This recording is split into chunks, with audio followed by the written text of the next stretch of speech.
I think of these things as just there's a certain amount of time, and within that time you want the best net outcome. So for all the set of actions that you can do, there's going to be some of which will fail, some of which will succeed, and you want the net useful output of your set of actions to be the highest.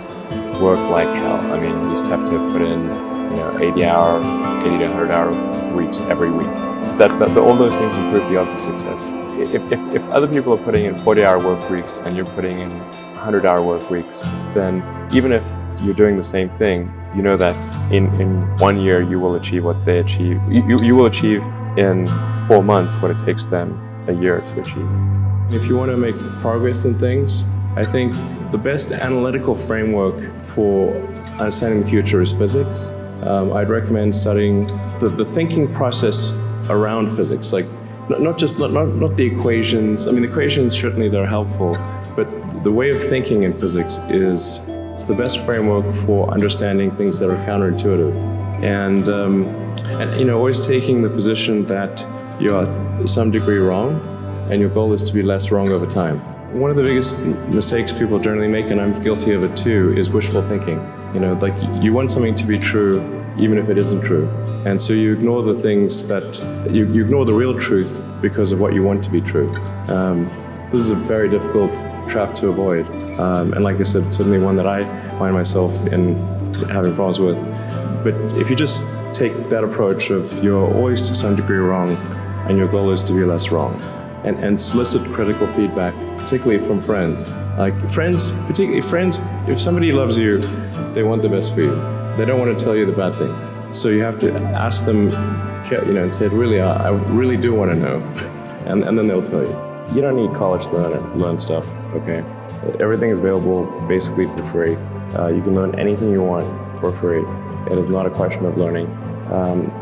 There is a value that colleges have, which is like, seeing whether can somebody work hard at something, including a bunch of sort of annoying homework assignments, and still do their homework assignments and kind of soldier through and get it done. That's like the main value of college. And then also, if you probably want to hang around with a bunch of people your own age for a while, instead of going right into the workforce.